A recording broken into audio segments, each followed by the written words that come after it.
This episode is brought to you by Progressive, where drivers who save by switching save nearly $750 on average.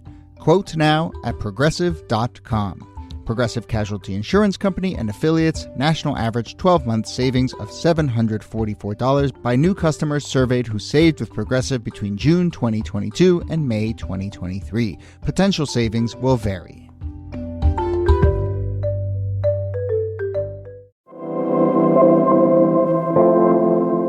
Hello and welcome to This Day in Esoteric Political History from Radiotopia. My name is Jody Avergan.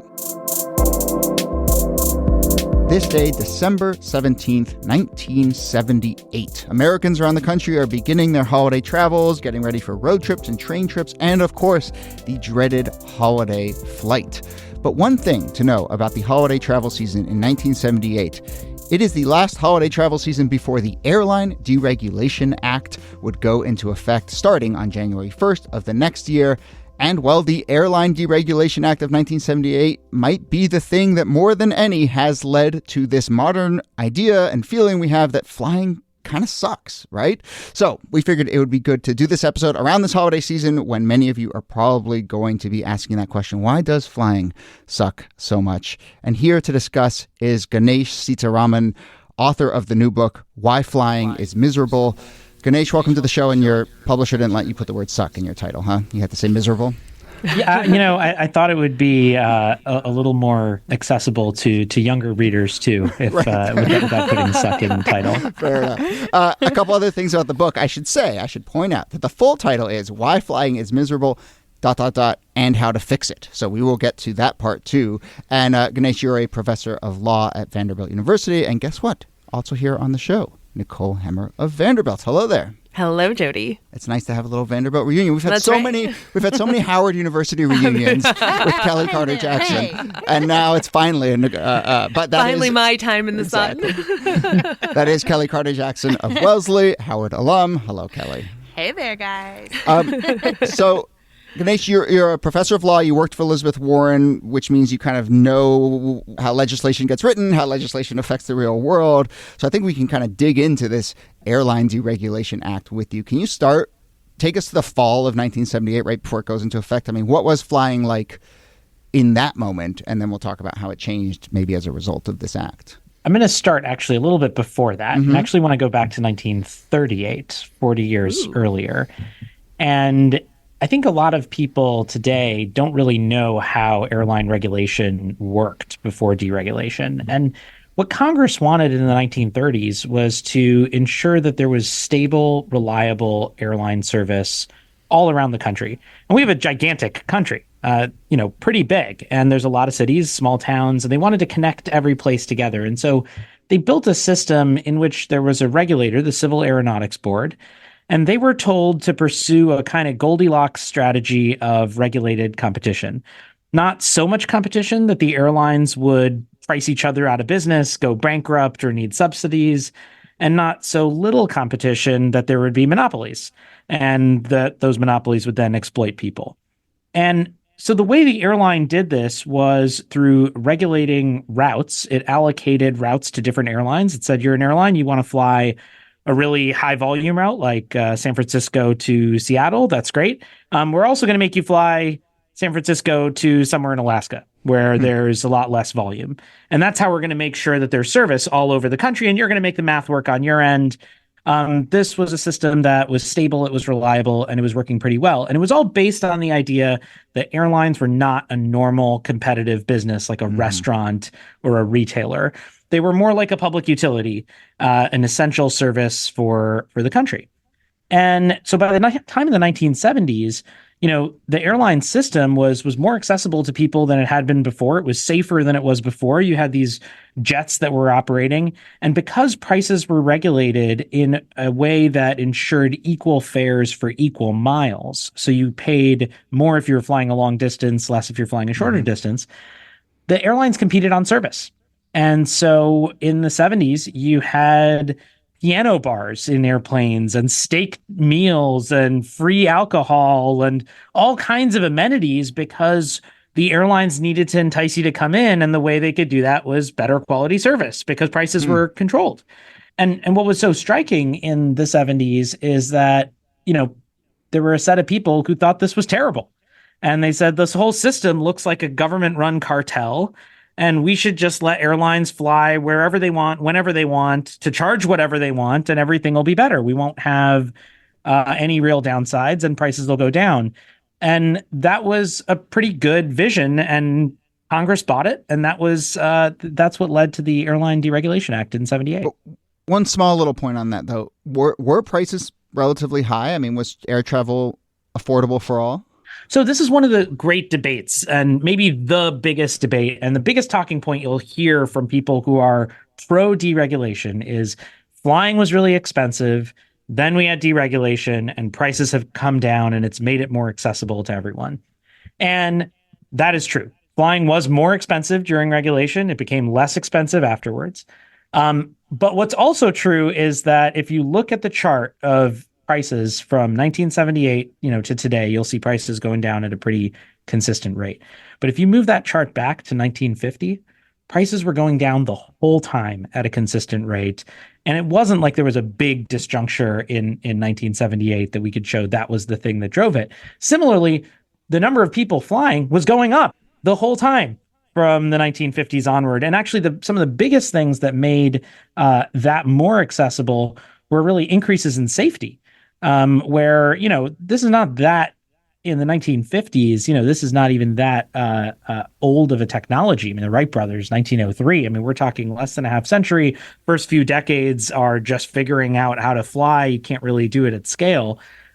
So there's a lot of improvements that happen over time that also increase the number of people flying.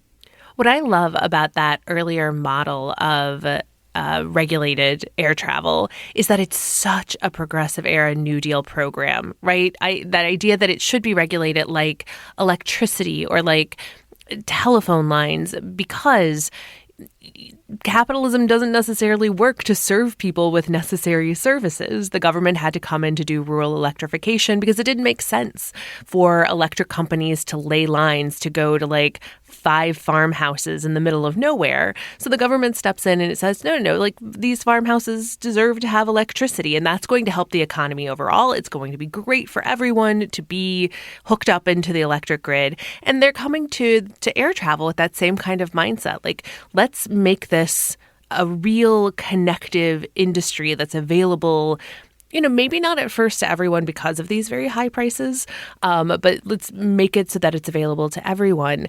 What's so funny to me is that this argument about like it's become a government cartel. It's like if government cartels had steak dinners, free alcohol, and piano bars, I'd sign me up. That sounds amazing. I mean, yeah, you're absolutely right, Nikki. It's like the way that we think about Wi-Fi today, and the way that we think this is a necessity. Everyone has to have Wi-Fi.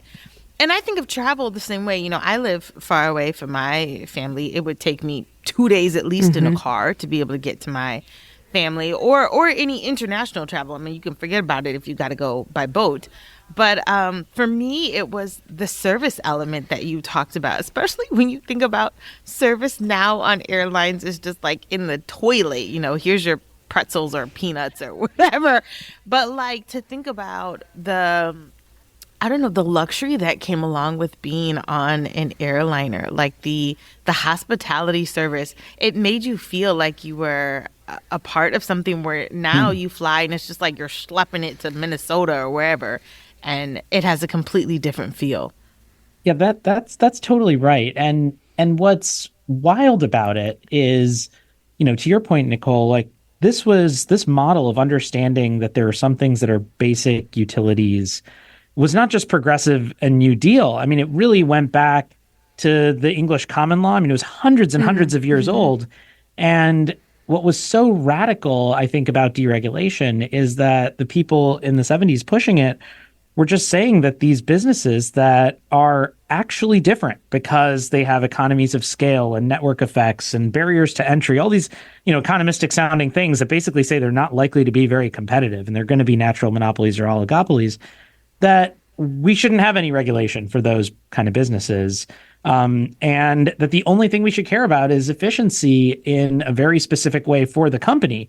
And that we shouldn't really value other things like service quality or like geographic access or labor rights or any number of things that we actually do care about as a society. And so it was sort of a weird move to say, let's just let them do whatever they want and assume it's going to work. And one of the things that I found so striking when I was doing the research for the book is how many of the proponents of deregulation basically admitted that they were wrong. And about, within a decade, you've got members of Congress who were saying that they apologized for their vote, that it had devastated their communities, that they wish they could go back and undo it or re-regulate the airlines. You even have Alfred Kahn, the biggest proponent perhaps of airline deregulation, or at least the one most associated with it, who was surprised. He said he was surprised by monopolistic exploitation and mergers and, all these bad things that had happened. And there's just a place where, you wonder, well, why haven't we fixed it since then, given that this is something everybody dislikes and some of the people involved recognize that they kind of screwed this up. So before we get to that question of fixing, I mean, can you paint the landscape of how quickly things change after this act goes into effect? You talked about kind of exploitation and mergers, and I think you mentioned the kind of just go and do whatever the heck you want vibe. I mean, what does that actually look like for airlines, but also for travelers, and how quickly does it change the nature of traveling in this country? Yeah, so after deregulation in 78, we didn't end up in the dream world that the deregulators promised. What the industry entered into was something more like the Hunger Games, in which all the airlines were... I didn't see that movie, but that was bad, right? It was bad, yeah. It's sort of a cutthroat period of time in which the airlines are in life or death competition, and new entrants come in. They're definitely not serving the, remote parts of Alaska. They're serving the high volume, high profit routes, the New York to DC kind of stuff. And they come in with rock bottom prices. They don't have unionized workforces. They don't offer meals or anything. That's where you get peanuts fares. It's just peanuts. That's what they're gonna offer. So no frills service, cheap prices. They come in on these routes, and there's a lot of competition for a few years. And you've got these airlines like People Express and New York Air, bringing something new to the industry. But the big airlines, they fight back and they drop their prices, and to below what the new entrants are offering, they push back on their unions and try to get cuts from their unions, or at least, new benefit terms going forward. So new hires, actually are paid less or have fewer benefits.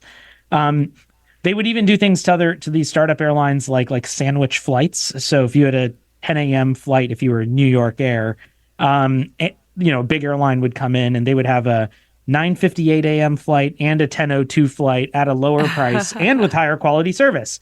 And so why would you ever fly New York Air when you can fly a bigger airline with a bigger network at a cheaper price and they've got twice as many flights on the same route? You wouldn't. And that was the point. The point was to get New York Air out of business. And so after dozens of bankruptcies and mergers in the 1980s, by the end of the decade, you've got the same big airlines running the show as we're running it in the 70s, just now without any regulations. So you move from a regulated oligopoly to an unregulated oligopoly in the course of a decade.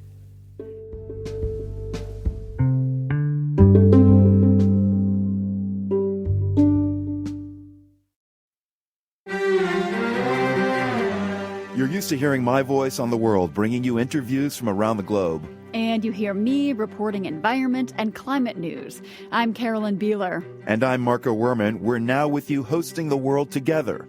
More global journalism with a fresh new sound. Listen to The World on your local public radio station and wherever you find your podcasts.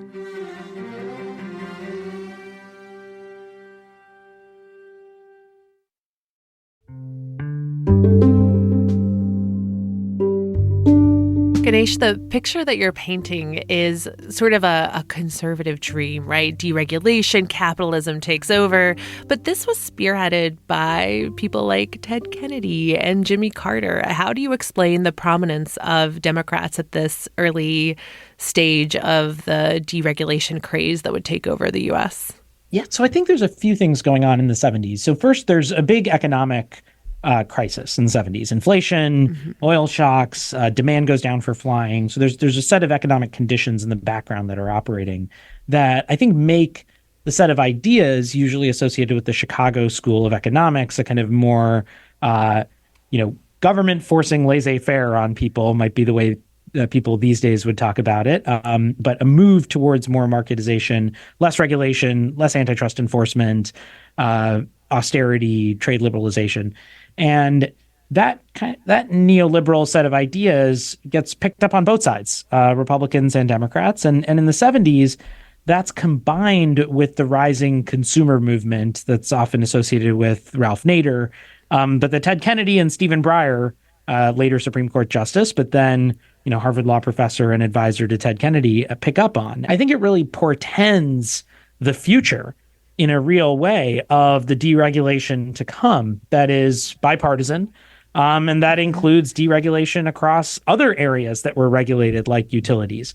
The rest of transportation, buses, as another example, maritime shipping, energy, telecommunications, banking. These were all sectors that were regulated in the earlier period to try to have more reliability, more stability, greater access, and that were then deregulated over the course of the next 30 years. And I think that's part of what's going on is we really have this multi-decade period, the kind of neoliberal era in which the move was let's try to have markets, but we actually didn't get the benefits of that. To the extent that deregulation in airlines was supposed to lead to more competition. One of my favorite stats from the book, there was someone who suggested to Congress, and it was actually quoted in one of the reports, that under deregulation there would be up to 200 airlines operating efficiently and competitively in the system. I don't know what anyone looking at that today, it's like that's insane, right? It's crazy. Today we have four big airlines and they have a bigger market share collectively than the four biggest airlines had in the 70s under regulation. So we actually have less competition under deregulation than we had under regulation. I mean, that's a wild turn of events for an ideology that was supposed to be creating more competition. Okay, so I have a question. I'm sorry, because my husband's a pilot, and I think about these things all the time. So, Ganesh, can we go back? Is it too late to sort of come up with some new system? Is regulation like a shut deal? There's no way to sort of convince people to go back to a way that's much more beneficial, certainly for passengers? Well, I think there's lots of things we can do. And part of the point of the book was to say that none of this is inevitable. We don't have to live with the system we have. It's a public policy choice. I mean, deregulation was a law passed by Congress. Regulation in the 30s were law passed by Congress. We could change this. And maybe a version of that is going back to what we had before. I think that's, something we could think about. I try to propose in the book some other ideas for how we might get there. Really big, even more radical than going back to re-regulation would be, nationalizing the airlines or having a single public airline regulated as a utility, or one private, airline and one public option airline, which is a system Australia had before they deregulated their system. So there's lots of big ideas we could think about. But I also proposed a number of, more achievable ideas, because those would be really big changes for where we are today. And some of those they're really focused on three principles. The first is no more flyover country. We've had 74 cities that have lost service from a major carrier since COVID. There are some cities like Toledo, Ohio, Dubuque, Iowa, who've lost service altogether from major carriers. Literally zero major carriers fly to those cities. And so I don't think that should be something we have in our airline system. We should have access to smaller, mid-sized communities, because air travel is essential for travel, for commerce, for economic growth. Second principle is no bankruptcies, no bailouts. We have a boom and bust system now in the airline industry. There are years where they make money hand over fist. Then there's a big demand shock like 9/11 or COVID. People don't want to fly, and they come running to Congress asking for taxpayer support and bailouts. And that's a bad system too. So we should try to fix that so that all the upsides don't go to the CEOs and shareholders, and the downsides are, given to taxpayers. And then third is fair and transparent pricing. we have a system now where things have just gotten crazy on how complicated pricing is. You pay a different price on Tuesday morning versus Wednesday night, or you got to pay for picking your seat or checking your bag and all this other kind of stuff. We really need to simplify that whole system. And I think if we focus on these big things and try to address them, it would actually sort out a lot of the other little things that make flying more miserable too. I have a fourth. Yeah. I have a fourth. I think every pilot salary gets tripled. That's okay. I have a fifth. Fourth, higher salaries. A fifth, can we just get rid of the middle seat altogether? I mean, really, why? Why? This is what JetBlue is doing. I noticed on some of their flights, they only have one side of the plane has a middle seat, but they've cut out the middle seat to give more room. Add it to the list. Overall. Yeah. Seat sizing definitely on the list. Yeah. Can I ask you a question, since you spent time in a senator's office, and I want to ask a question about kind of how power works and how messages get through, because I don't know. It seems to me like, I don't like this, but with healthcare, for instance, I understand how senators maybe don't understand what it means to have a precarious healthcare situation, right? They have stable healthcare. They're disconnected from that. So maybe you could say the same for the financial system or other areas. But as far as I know, senators and Congress people have to go to this crappy airport. They have to wait for this crappy plane. They have probably seen the degradation of this experience. So why is that simple thing? And frankly, a lot of, I think, Republican senators are from some of the places you described that are turning into flyover country. Why has it not seeped through to the people who actually are in a position to do something about it?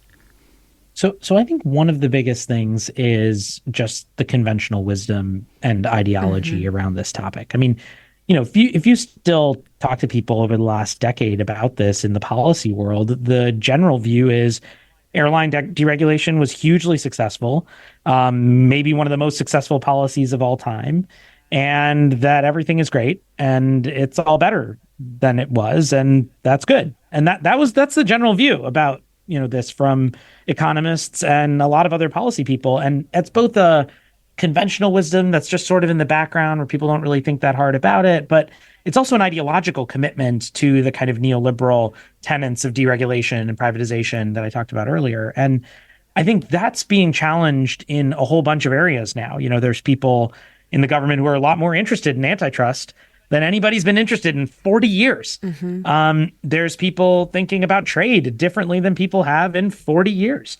We're now talking about industrial policy in a way that's different than people have in decades. That is a big shift. And I think thinking about regulation in these areas, there's an openness probably to that now in a way that just wasn't there if you were thinking about this in the 90s or even in the 2000s or even in the early 2010s. But is that in part because people can just sort of see it on the ground, like this experience has gotten worse? I think it's a mix of seeing it on the ground, but I think it's a mix. It's also partly a function of, in some ways, it's almost a cycle of just looking back and saying, wait, we've all had this view for a long time, and a whole bunch of things have gone out of whack. And that forces you to then start asking questions that are a little bit more upstream. Maybe our paradigm here was wrong, rather than just there's one small technical thing that's wrong. We've got to move out of that technical sense and up to bigger picture questions.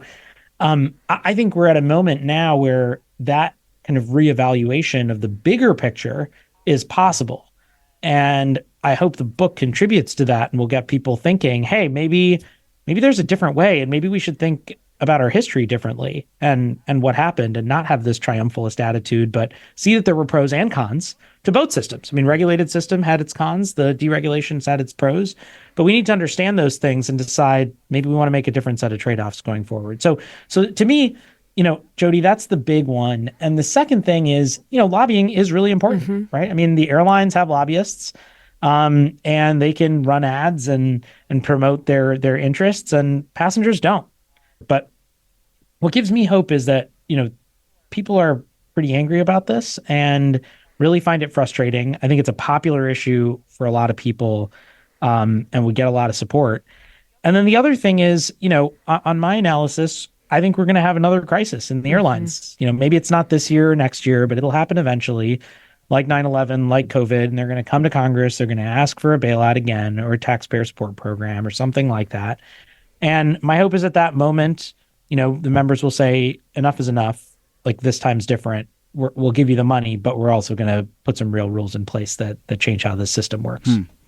All right. Well, I think we will leave it there. This is really fascinating. Now, Ganesh, I want to tell you, sometimes on this show, we do also on this days where we talk about other things that happen on the day that we're running this. And I won't rope you into that, but I will point out, I did notice, this is our December 17th episode. Do you know December 17th in aviation history?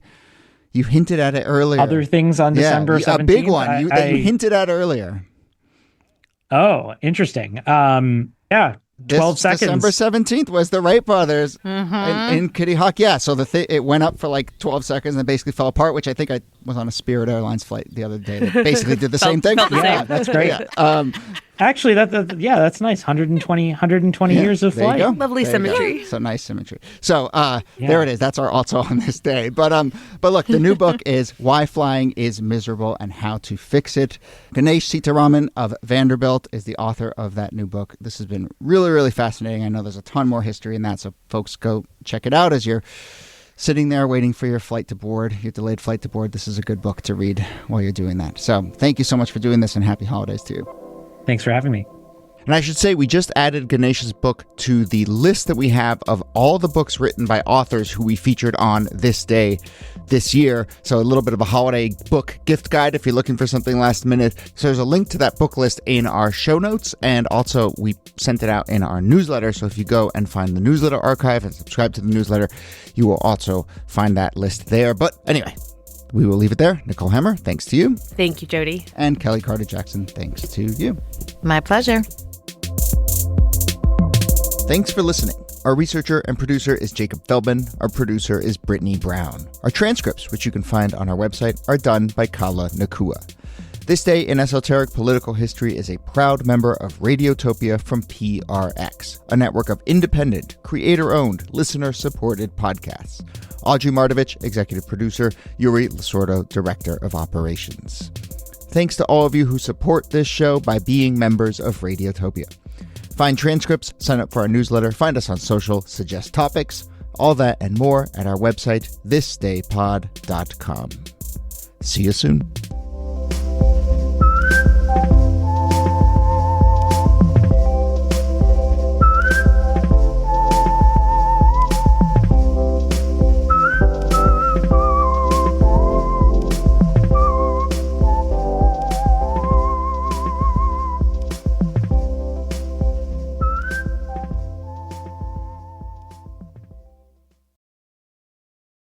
Support for This Day in Esoteric Political History comes from Odoo.